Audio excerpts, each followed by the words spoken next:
Mohi ye motle wa lenaneo la rona la Sesotho Sermons, wena ya dulang a re tshepalla ka dinako tsohle, ke a o amohela hape letsheareng la letsatsi lena. Ke a bona hore ke hona le ntse le kena, ha le ntse le kena jwalo nna ke ehle ke re jwale motho e mong le mong a hle a e fonong ya hae he Mohi, o etse share the link, butle le nna ke tobe fonong ya ka le enwa moradi ya ka Seo le Siwe Sehau yeo re leng di-host le ena, butle ke be ke ngole le wena Seo le mona, se ke ka hlaha ke le moratuwa wa ka. Re hle re bonahale hore re babedi mona, ha se nna fela. Seo le Siwe Sehau ke re hlaha re le babedi. Mohi ye motle wa Sesotho Sermons wa moile hoseng hona ka lebitso nna ke Thapelo Letete, and I'm with my co-host Seo le Siwe Sehau. Le a mmona moreri wa rona wa letsatsi ke Ntate Kwantlane Molefi ke moholo, a ko ba dumedise babuhi ba hao. Dumelang babuhi ba kgabane, ke le dumedisa ka lebitso le la Moleki Jesu, amen. Lebitso le letle ruri la Moleki wa rona Jesu Kriste, amen. Ke kopa hona jwale re santsane re eme re ke re hle re etse share our videos hang mo re leng hona teng, batho ba tsebe hore jwale ba tsebe hore re se re le live. Empa he Mohi e motle re thabile ha o le teng hape o ntso na le rona hoseng ho letsatsing lena la pele la selemo Pherekgong 2022, di-1 tsa Pherekgong 2022. Mohi e motle re thabile ha o ntso o na le rona kwano. Ka nako ena ke nako e mone ke tla le hopotsa he metswalle ya ka hore re ntse re otla ka ho kae Facebook le YouTube ke se ba bolella babuhi hore ba shebe Facebook le YouTube. E mong le e mong a ka kena ka moo a ratang ka teng.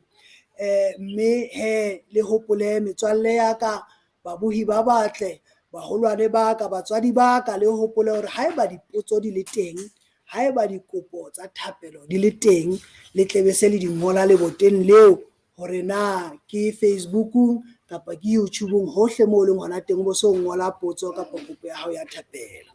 Ntle le tshenyo ya nako, ke tla kopa hona jwale re beheng tshebeletso ya motshehare ona ho Morena Modimo ka thapelo, ha re inamiseng dihlooho thapelong.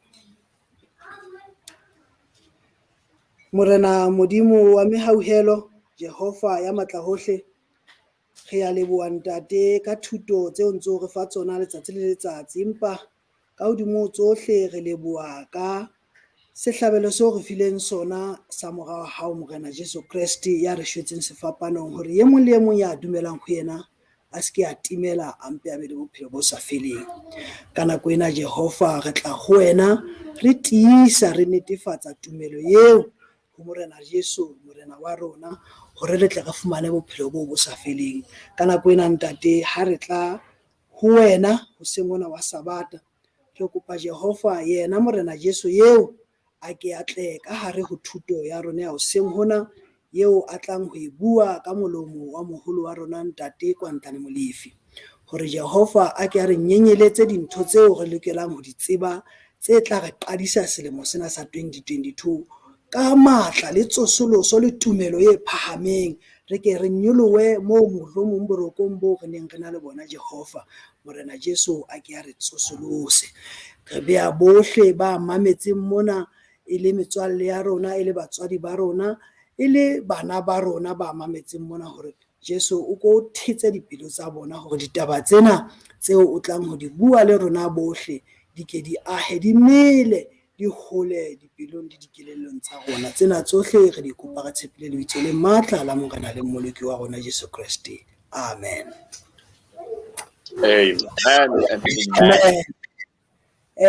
Ka nako ena Ntate Molefi moholo wa rona, ke kopa ho siya nna le Sioli moradi ya ka, ke enwa re kopa ho siya le Morena Jesu ha o re arolela bohobe ba bophelo hoseng hona. Amen. Amen and amen. Amen. Moya Khabane ntumelle ke nke sebaka sena ho dumedisa ka lebitso le letle le leholo la Morena le mmoloki wa rona e leng Jesu Kriste. Amen. Ha ke o dumedise fela, ke rata ho lakaletsa hore o be le letsatsi le letle la kajeno e leng letsatsi la Sabata e halalelang. Ha ke o dumedise fela, ha ke bile ha ko lakaletse Sabata e monate fela, empa ke rata ho lakaletsa selemo se setle sa 2022. Ebe selemo se o hlohonolofallang, ebe selemo se tletseng ditlhonolofatso tse tswang ho Morena Modimo le dikatleho tsa tsona. Ka hodimodimo ho tsohle, ha ko rapelle hore o hloke mathata hobane ona a keke a hlokahala, empa Modimo a o fe pelo e lekaneng, semelo se lekaneng ho jara mathata kapa ditsietsi dife kapa dife tse tlang ho tlela selemong sena. Empa ha ele ditlhonolofatso di tle di be ngata ho feta mathata ka tsela e kgaphatsehang. Moya Khabane, ditaba tsa kajeno ntle le ho senya nako di re fela trompeta ka Senyesemane re re trumpet. Motho o ntsa ka nna botsa rona trompeta ke nna. Ha ke etsa dipatlisiso ke fumana hore trompeta ke seletswa sa mmino kapa ke mofuta wa phala o bapalwang mminong. Mme mokgwa wa ho bapala seletswa sena ke ho butswela motho a momme molomo. Jwale e ba he ho tla tswa pina e monate eo motho enwa a tla beng a e bapala. Tsatsing la kajeno re tlo batla re pharapharalla ha re sheba taba tsena tsa trompeta. Re pharalla re hle re sheba mangolo a halalelang. Ona e ka ba mangolo a halalelang, ona a re supa jwang, a re ruta jwang ka taba ya trompeta. Buka ya Exoda kgaolo ya 19 ha re sheba temana ya 13 ho ya 18, re sa di bale fela thuto e kgolo eo motho o ithutang yona mona ke hore trompeta mehleng ena e ne re e bona e fihla e sebediswa ho mema setjhaba, hore setjhaba e tle re ha se utlwa ebe se a phutheha, ebe se hlwella thabeng moo se neng se hlokeha hona teng. Se sa hlokehe fela, se hlokwa ke moprofeta ka thomo ya Morena Modimo. Taba ena e matla haholo. Ha o sheba kgaolo eno ntso ya pele, re fumana hore qetellong re bolellwa hore ho ena le hore ebe setjhaba sena se ila sa phutheha, sa leba thabeng ho latela tlhokahalo. Re bolellwa ho latela diketsahalo tse neng di etsahala ka nako tseno ka nako eno tsa mahadima, tumo ya trompeta le tse ding tse neng di tsamaya le nako eno. Re bolella hore setjhaba ho ena le ho phutheha ha se utlwa modumo ona wa phala kapa wa trompeta, sila sa thothomela, sa baleha mme sa emella thokomane. E leng hore ra elellwa hore mosebetsi wa trompeta boemong bona o no hlile o le mahlonoko ho motho a neng a lokela hore a thuthumele. Ke lokela ho supa hore mehleng eno ha o no ho bua ka trompeta re tla bona le ha ntse re le ba pele, e ne e ba ho nkuwa lenaka la nku e tona kapa yona ram. Lenaka lena le sebetswe ho latela ditsebo tsa setjhaba seno, le be le phunywe hantle, jwale ebe le tla sebetsa e le trompeta. Haeba ke fose, Se-Israel kapa Seheberu se tla re shofar. Le kajeno ha o ya tumelong ya Sejuta, o tla fumana hore lenaka lena kapa trompeta ena ya lenaka la ramo e ntse e sebetsa haholo. Jwale ha re sheba buka ya Lefitike, kgaolo ke ya 25, temana ke ya 9. Re fumana hore mosebetsi wa trompeta e ne e ba ho phatlalatsa ketsahalo e itseng ya bohlokwa. Haeba setjhaba se lokela ho tsebiswa hore hela hona le ketsahalo e itseng ya bohlokwa e tlang ho phethahala. Mokgwa o mong o nong o phatlalatsa ketsahalo ya mofuta ono e ne le hore ho letswe trompeta, ho letswe lenaka ka ho tshwaneleha. Ke a elellwa hore ba se tekgeniki ka morao ka mona e ka nna ba qalelletse ho hatisa ditemana ha moraonyana. Ke ne ke se ke ile ka bitsa Exodus 19 ya ba ke re 13 ho ya ho 18. Exodus 19 13 ho ya ho 18. Re boetse ha re sheba buka ya Joshua, kgaolo ke ya botshelela, re sheba temana ya pele ho ya fihla temaneng ya 27. Re bua ka Joshua, kgaolo ke ya botshelela, temana ya pele ho ya 27. Re fumana mona e le jwale ha setjhaba sena sa Israele se sila sa tsamaya sa haola lefelleng, sa tsamaya sa ba sa tshela noka ya Jordane, Modimo a ntsa se tsheheditse ka matla a maholo. Mme a re ha ba se ba le ka nqane jwale ba fihla motseng o bitswang wa Jeriko, jwale ba lokela ho hapa motse ona.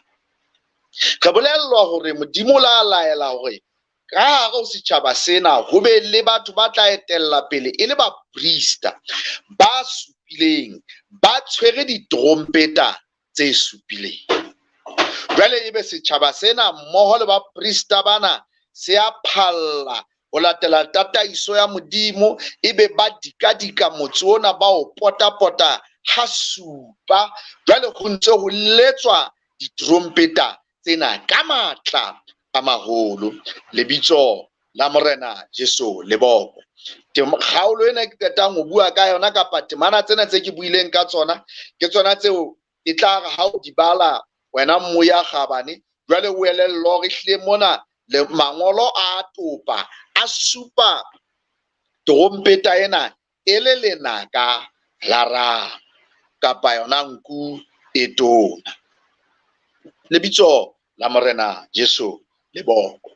Jwale ka se re fumana hona mono hore trompeta e ne e boetse e le letshwao kapa e supa ntwa. E ne ha e letswa ka nako nngwe Israeleng kwana, e be e letsetswa ho memela batho ntweng. Taba eno re ithuta yona hape bukeng ya Jeremia, kgaolo ya 4, temana ke ya 19. Mohlomong ke ne nka ka rata hore re ke re bone na ebe yona re ka se e bale. Jeremia kgaolo ya 4 temana ya 19.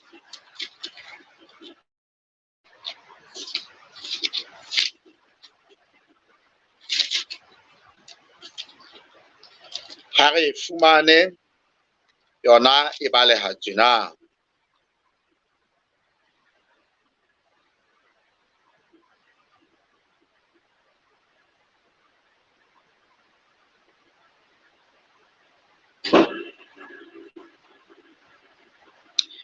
E re mala aka jonna mabote a pelo ya ka ya uba nkeke ka ikgutsetsa. E re hobane moya wa ka o utlwa modumo wa trompeta le mokgosi wa ntwa.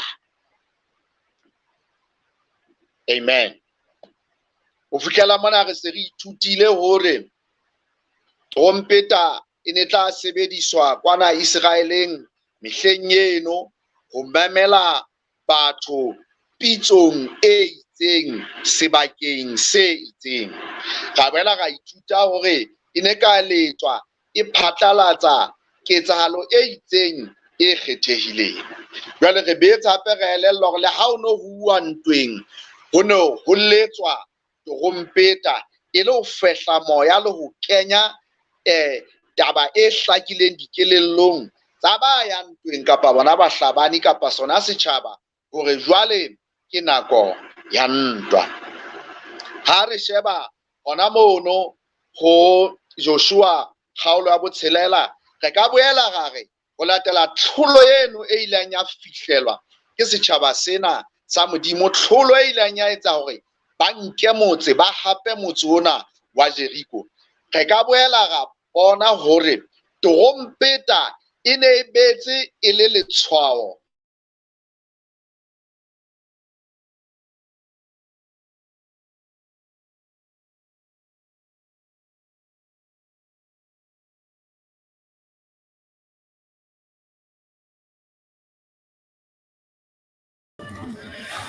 Mmuhi e motle, re kopa tshwarelo.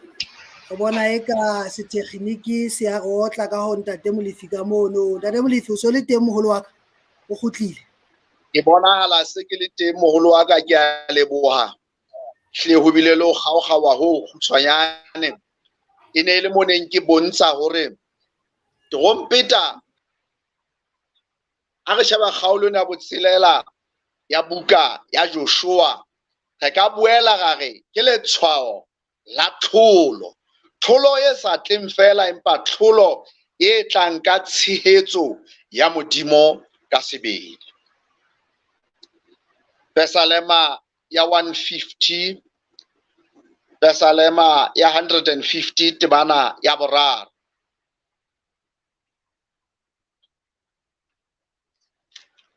Buka ya Psalma 150 temana ke ya 3. E re o roriseng ka modumo wa trompeta, o roriseng ka psalterine le harepa, o roriseng ka meropa le ka mehobelo. Kgaolo ena ka bokgutshwanyane e le kgaolo ya ho qetela buka ya Psalma.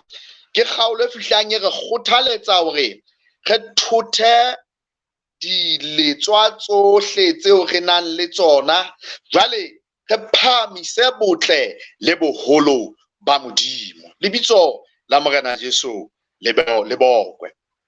E leng hore trompeta re boetse hape re ka e kenyeletsa e le letshwao la hore jwale re ka rorisa Modimo, re ka phahamisa botle le boholo ba hae. Isaiah 58:11. Buka ya Isaiah 58:11. Re e bale.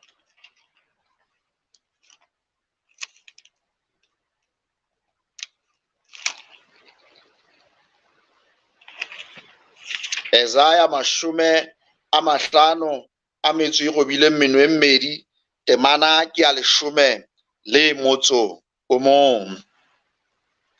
Yona e baleha tjena e re Jehova o tla o tsamaisa ka mehla, o tla kgodisa moya wa hao mohla manyora a nontshe masapo a hao. O tla ba jwalo ka serapa seo nosetswang le jwalo ka sediba sa metsi a sona a sa pheng. Na banna ke kopa tshwarelo mme ya kgabane hantle ke temana ya pele. Ha ke tsebe na one ene nngwe ke nkile ho kae. Isaiah 58:1 e re ho eletsa o tle role, phahamisa lentswe le phepa kapa le phefa jwalo ka phala, Senyesemane se tla re torompeta. O bolella setjhaba ka makgopo a sona, o tsebise ntlo ya Jakobo dibe tsa yona. A re fihla mona jwale taba tsena di nka mothinya o mong osele. Di tloha moo torompeta e sebediswang ho phatlalatsa diketsahalo tse kgethehileng, ho phatlalatsa ntwa, ho bontsha tlholo ya ntwa. Empa jwale taba tsena di tloha dinthong tsena tse kantle. Jwale tshebediso ya torompeta e bonahala jwale e tla kelellong ya motho, e tla diketsong tsa motho, hore batho ke bana ba phela ke setjhaba sa Israele. Ha ba phela neng ba kgeloa ho Modimo, ba itsamaele ka dithato tsa bona, ba itsamaele ka ditsela tsa bona. Ka se re utlwa monana moprofeta Isaiah a sa a re hwelehetsa, o tle role, phahamisa lentswe le phefa kapa le phepa jwalo ka torompeta. O bolella setjhaba ka makgopo a sona, o tsebise ntlo ya Jakobo dibe tsa yona. Taba ena e matla haholo hobane jwale e fihla e kenella mane hore torompeta e boetse hape ke letshwao la kgalemo, ke letshwao la ho pepesa diphoso, haholoholo diphoso tse bonwang ha ho shejwa moetsi wa tsona kgahlanong le lentswe la Modimo, kgahlanong le molao wa Modimo. Lebitso la Morena Jesu le bokwe. Taba ena e matla haholo hobane e re ho nna jwale torompeta e seka ya emela efangedi e halalelang, efangedi ya Morena Modimo, efangedi e bolelang Jesu ya pholosang, Jesu eo madi a hae a hlatswang dibe tsa bana ba batho. Torompeta. Ke rata hore jwale re tle re shebe buka ya Ezekiele, kgaolo ke ya 33. Ezekiele 33, re shebe temana ya pele ho ya botshelela.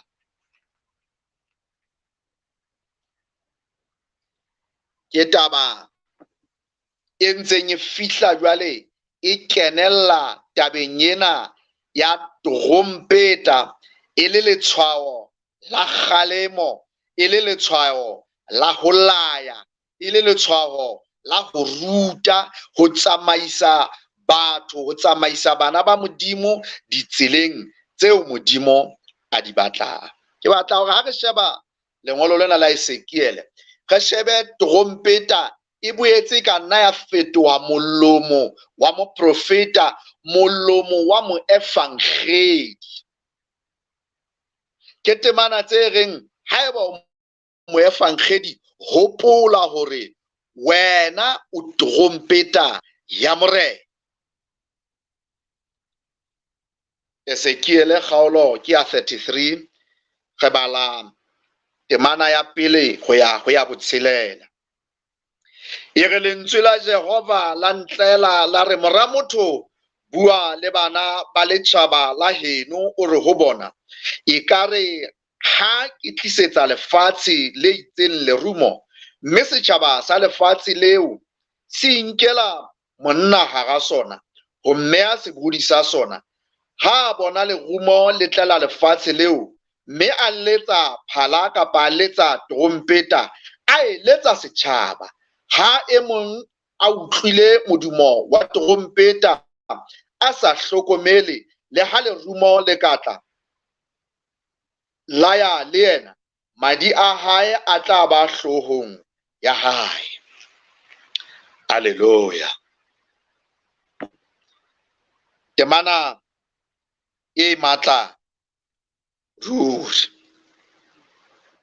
Temana ena e re ruta hore motho ha e le motho ya ikobetseng ho bolela efangedi, e le motho ya ikobetseng ho ruta efangedi, ho kgalema ka efangedi.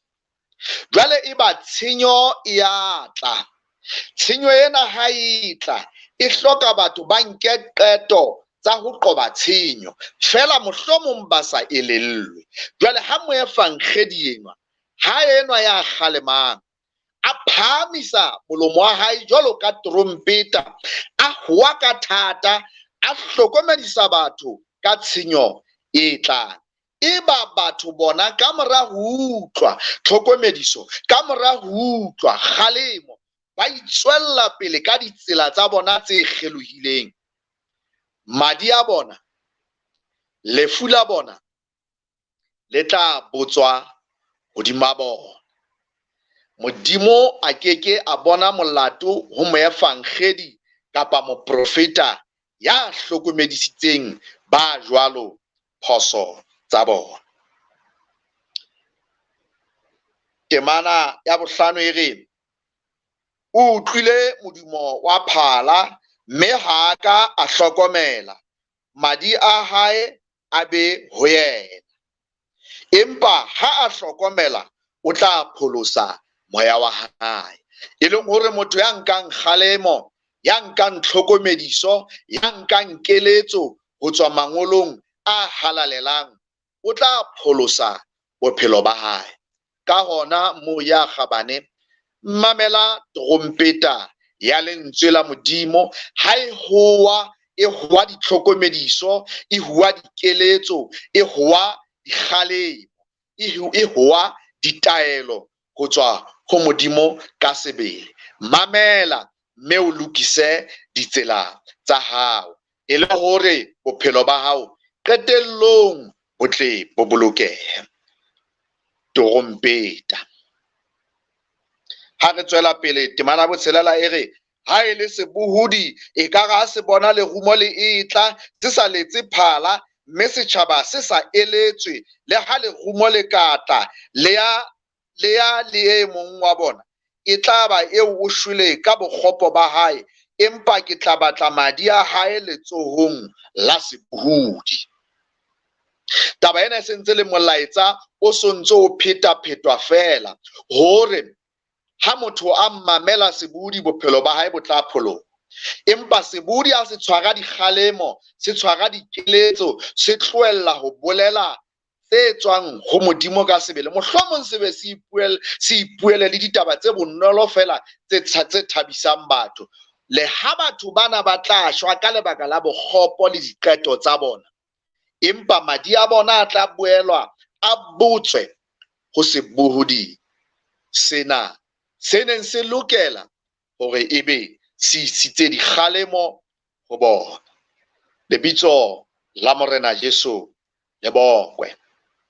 Temana ya bosupa e re, ha e le wena mora motho ko entse sebohodi sa ntlo ya Israel, o tla mamela lentswe le tswang molomong wa ka, o ba eletse ka lebitso la ka. Ha nkare ho molotsana ka nnete o tla shwa, ha o sa bue ho eletsa molotsana eo hore a furalle mokgwa wa hae, molotsana eo o tla timela ka bokgopo ba hae, empa ke tla o batla madi a hae letsohong la hao. ha o mpa o eletsa molotsana hore a furalle mokgwa wa hae le ha ke a furalla tsela ya hae, ena o tla timela ka bokgopo ba hae, empa wena ke tla ba o pholositse moya wa hao.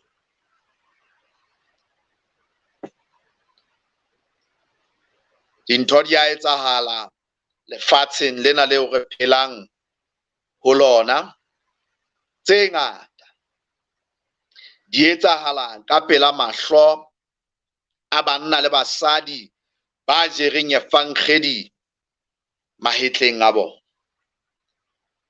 Empa ke hangata ha ka kang re itholelang, re ntse re elellwa hore ekare re qoseha hore re bue. Temana tsena di a re bolella hore ho thola wa rona ka letsatsi le leng ho tla re fetohela maswabi. Ke batla ke re shebe buka ya Joele kgaolo ya 2, temana ke ya 1. Joele 2:1.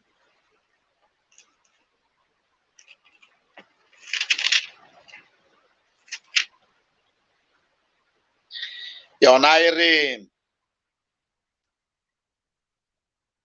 ke lona lentswe la Jehova le neng le tle le Joele mora Pethuele.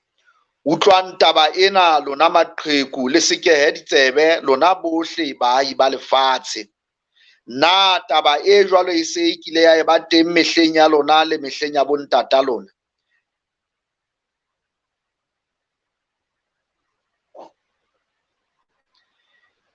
Ekare mona ha se hlile ha se lengolo le neng ke le shebile, empa ke lokela ho fetela pele hore trompeta e boetse hape e nka boleng ba ho phatlalatsa ho tla wa Jesu ya tlang haufinyana. E nka tshobotsi ya ho phatlalatsa hore ka letsatsi le leng lefatshe lena le tla fela, hore ka letsatsi le leng kahlolo e tla dula, hore ka letsatsi le leng bafu ba tla tsoha mabitleng, mme ba kopane le bana ba phelang ho leba setulong sa kahlolo. Buka ke ya Bakorinthe ba 1 kgaolo ke ya 15, temana ke 52. 1 Corinthians 15 verse 52.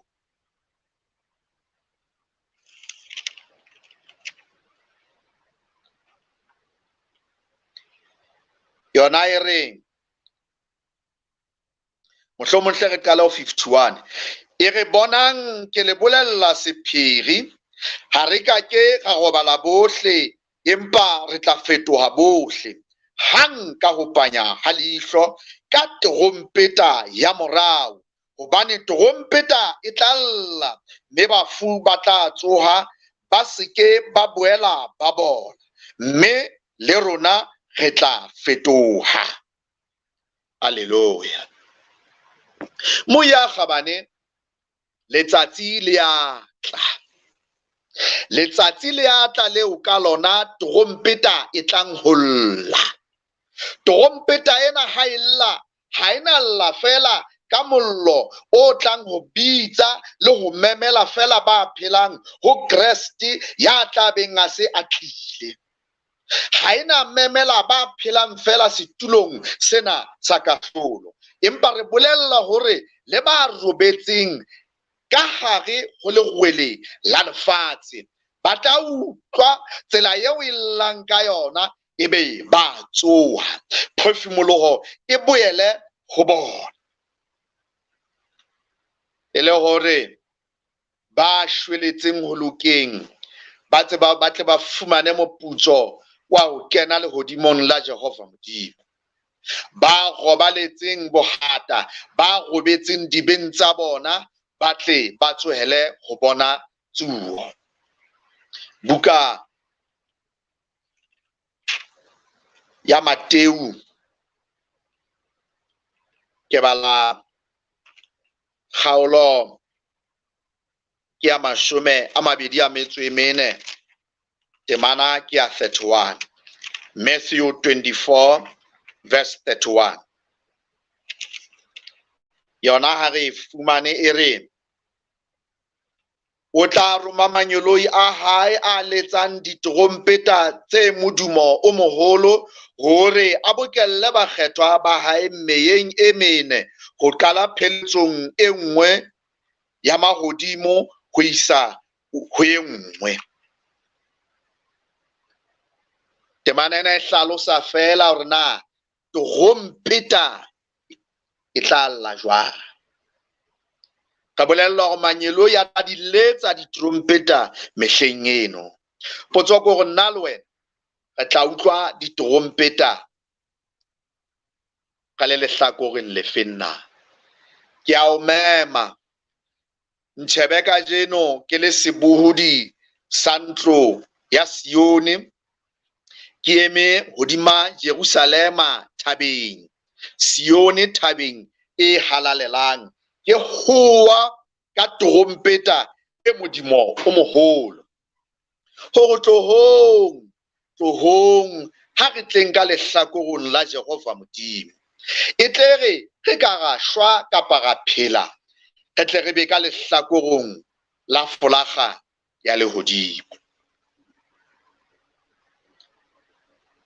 Ho fihlela mona ha re atamela ho fera ditaba tsena, ke tla re ithutile hore torompeta e sebetsa e le letshwao la boetapele, leo boetapele bo le sebedisang ho bontsha batho na tsela e lokela ho tswa le kae na. Letshwao la memo eo boetapele bo memelang ba ba setseng morao pitsong e itseng ya bohlokwa. Torompeta e ne e bontsha letshwao la ho phatlalatsa taba e itseng ya bohlokwa. Letshwao la ntwa, letshwao le neng e re ha ila ya lla, mohlomong ka modumo o itseng o kgethehileng, e ba ho a tsebahala hore jwale kajeno ke letsatsi la ntwa. Empa e boetse hape le ntho eo tshwantshang tlholo ya Modimo, tlholo eo bana ba batho ba bang le yona ka lebaka la ho tsamaya le Modimo wa bona. Mme ha ba se ba hlotswe, jwale be fetoha letshwao la ho phahamisa le ho rorisa Modimo. E boetse hape re supile hore ke letshwao la ho kgalema, ho hlokomedisa, ho ruta, ho laya bana ba Modimo hore ba nke ho Morena Jesu e le yena thebe ya semelo seo re lokelang hore re be le sona re le bana ba batho. Sona semelo fela se tla etsa hore re bone lehodimo la hae. Torompeta. Au, taba e mahlonoko ruri. Motsotsong wa ha jwale ke batla hore ha re fera ditaba tsena, re ke re shebe buka ya ba Korinthe ba pele, kgaolo ke ya 14 temana ya 8. Mohlomong re hle re qale temaneng ya 7. E re ho dutse jwalo le dintho tse sa pheleng tse nang le medumo, le ha e ka ba phala kapa torompeta kapa harepa, ha di ka lla molodi o le mong, ho ka tsejwa jwang ha ho letsitswe phala kapa ha ho letsitswe harepa?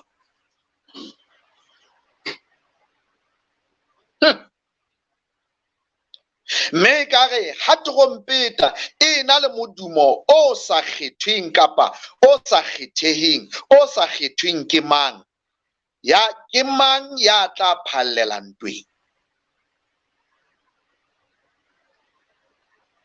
Temana ena e matla, ke mpa ke le qetellong ya ditaba tsena ne nka e tsenkolla ka e lebisa kwana, ka e tsenkolla ka e lebisa kwana, ho latela hore na e jere manoni a le makae. E re diphala ha di beuwe mona kapa diletswa ha di beuwe mona, na ha ne di ka tsalla ka ho tshwana na, thuso e ne tla ba efeng na? Lokela go se letswa se letsa utlwa hore hona ke trompeta, se letsa se lla utlwa hore hona ke harepa, se letsa se lla utlwa hore hona ke katara, ha se lla utlwa hore hona ke lesiba.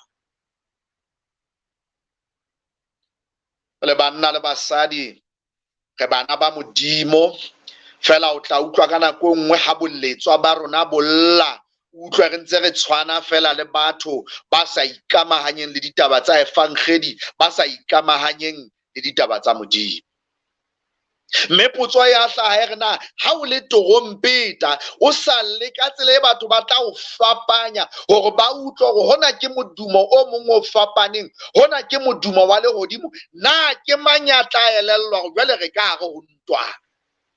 Ke mang ya tla tla ntweng ha mollo wa torompeta o sa le ka tsela ena e phatlalatsang ntwa na?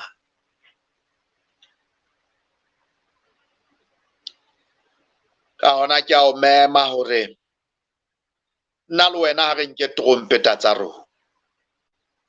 Haebane ha o so ka ba o atamela Jerusalema thabeng, mamela torompeta e o bitsa e re atamela thabeng ya Modimo, atamela thabeng e halalelang, mo o tla dula o fumana melemo teng, mo o tla dula o bona sefahleho sa Jesu teng, o inkele molao wa hae, jwale ka matla a hae o kgone o phela seo a se batlang molemong wa hao. Hobane tsa rona ditsela re le batho di a re pudukanya.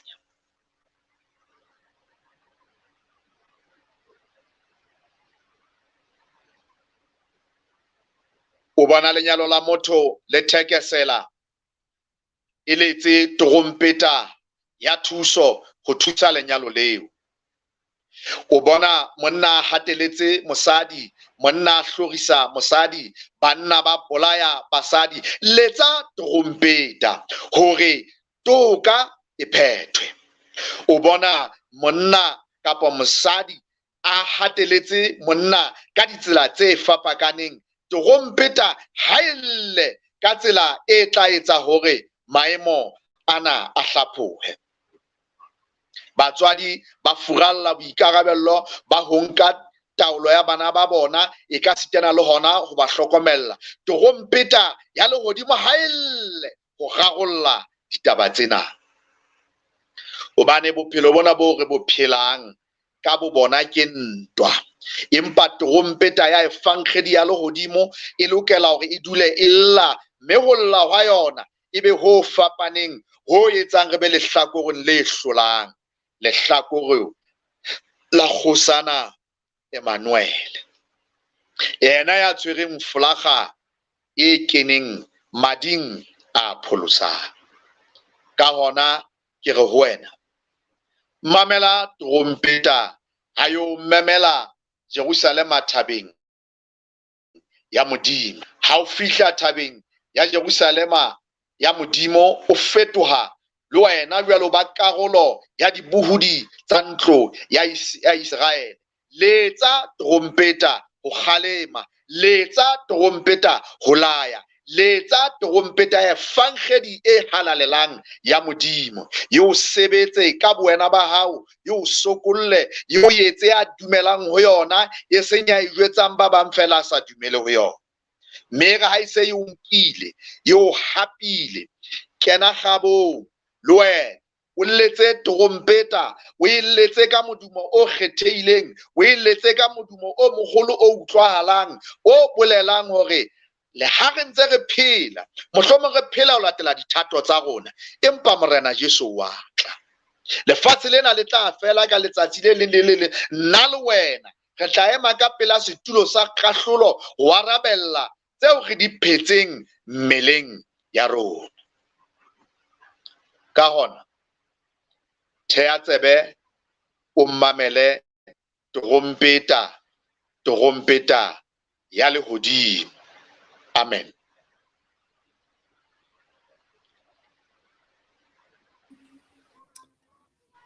Re a leboha Ntate Molefi, mohlanka wa Morena Modimo, ka thuto e monate eo e matla e tibileng e re rutang ka tshebediso ya trompeta hore na e ka bolelang ha re ntse re ithuta ditaba tsa Morena Modimo, le hore jwale re mamele trompeta mme re kgethe lehlakore leno la King Jesus, la Morena wa rona Jesu Kriste. Re a leboha moholo wa rona.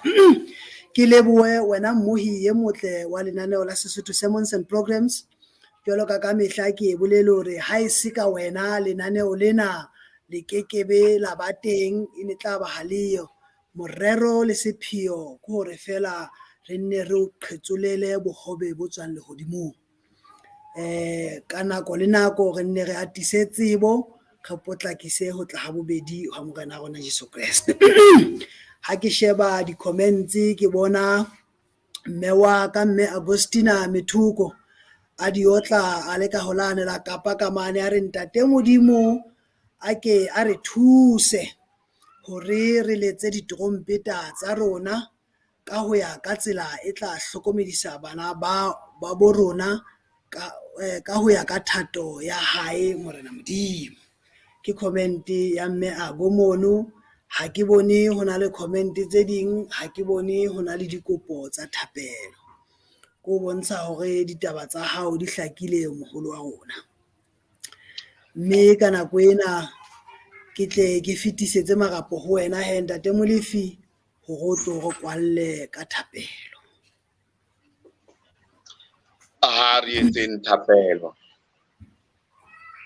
Ntate wa rona ya leng hae lehodimong, Modimo o motle, Modimo o phelang, Modimo eo e leng yena moetsi wa dintho tsohle tse bonwang le tse sa bonweng.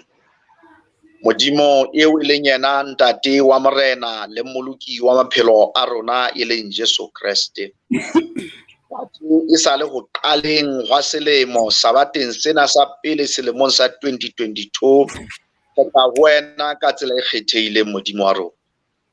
Re kopa hore Ntate ya halalelang o re tshwarele moo go sitetsweng teng selemo sena sohle ho pota. Mme mong le mong Ntate ya halalelang o mo fe matla a ho tshwara kelellong, a ho dula fatshe a shebe ditsela tsa hae a di shebisise. Mme Ntate ka lentswe la hao a elellwe moo a kgelohileng teng. Mme Ntate Modimo re tle re utlwe lentswe la hao ha le kgabola jwalo ka trompeta e Modimo o kgethehileng wa lehodimo, e re memelang ho tla ho wena, re tla ho wena se re ke ra tloha. Mme Ntate ya halalelang re phele ka hara modumo wa trompeta ena, e re tlatsetse lerata le lekaneng le re dudisang ho wena Modimo wa rona. Ha re qala re tloha ho lona le kgutsa fela re bolawe ke bodutu, re mathe re kgutlele ho wena Modimo o halalelang. Re a kopa re fetole bahlanka ho feta pele, re fetole baboledi ba efankgedi ho feta pele, empa ka hodimodimo re fetole ba sokolotsweng ke trompeta ya lentswe lena, hore semelo sa rona ruri se fetohe sa Morena Jesu. Bohle Ntate ya halelang ka hare ho malapa le ka ntle ho malapa ba une melemo ya hore ebe rona re tsamaya le wena Modimo wa rona. E beha ka tsela e kgethehileng bosebeletsi bona ba Sesotho Sermons and Programs. Ke beha babuhi ka tsela e kgethehileng hore bohle Ntate ya halelang selemo sena ha se re atlehele, se re bontshe mahlonolo wa hao. Ka lebitso la Jesu Ntate ya halelang re tlamella moya o tlalang lefatshe wa bohatelle Modimo go lahlela dithuteng tse tjhele, hore Modimo wa rona ka lebaka la efankgedi ya hao re tsebe bohlokwa ba tokoloho ya maikutlo le dikgetho tsa batho Modimo wa rona. Re beha mebuso ka tsela e kgethehileng hore e se ke ya thekesella ho diketso tsa lefifi tsa ho hatella batho Modimo wa rona, empa ha ba ntse ba etsa mosebetsi o ba fileng ona wa ho busa batho le ba ahlolela ka toka, ba hopole hore batho ha se ba bona, batho ke ba hao o le Modimo wa rona. re a kopa e ba le rona re sa le qalong tjena modimo wa rona, mme ntate a halala o tlo tswela pele hore a tle isa selemo sena e tle ra se fihla qetellong re tle re tsebe hore re ruri Jehova o bile le rona. Re a kopa, re a rapela ka lebaka la lebitso le leholo le letle la morena le mmoleki wa rona e leng Jesu Kriste. Amen. Amen, amen.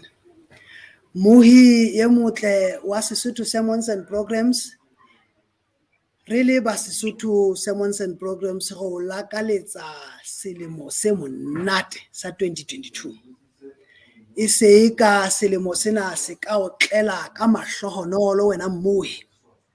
Re rapela hore e se ka selemo sena se ka o tlisetsa bophelo bo botle wena Muhi. E se ka selemo sena se setjha sa 2022 se ka o tlisetsa kgotso Muhi, haeba kgotso e le siyo moyeng kapo lelapeng kapo bophelong ba hao. E se ka selemo sena sa 2022 se ka o tlisetsa dikatleho tse ngata wena Muhi. Empa ka hodimo ho tsohle e se ka selemo sena se ka o tlisetsa katamelo le relationship e tiileng bakeng tsa hao le morena Jesu. Hobane o atla morena Jesu le lemong sena sa 22 re ntse re tjho jwalo. Mme ke hopa re o lakaletsa hore Muhi o tiisetse ho tumelo yena eo nang le yona eo e tshwereng ho fihlela trompeta yane, the last trump illa e ntate Molefi a buileng ka yona, jwale a theoha ka mahu a lehodimo. Ho fihlela nako ke bona moruti wa ka ntate Tankiso Letshedi mono, ha ke batle ho feta comment ya hae, ke moruti wa ka eo re mo sebedisang haholo mona. Ke batla ke nke comment ya hao ntate moruti, o re eka modimo a ka re baballa hore re tshepahale mosebetsing wa ho letsa ditrompeta tsa rona ho hlokomedisa lefatshe hore nako e se e fedile. Mme Selina Mamahadi Molefi, mofumahadi wa hao ntate Molefi, ena o re fela amen. Amen. Ha re le mona re fihlile pheletsong ya thuto le tshebeletso ya letsatsi lena. Muhi e motle o tlo sale hantle, morena modimo a dula ntse a o hlonolofaditse. Amen. Amen.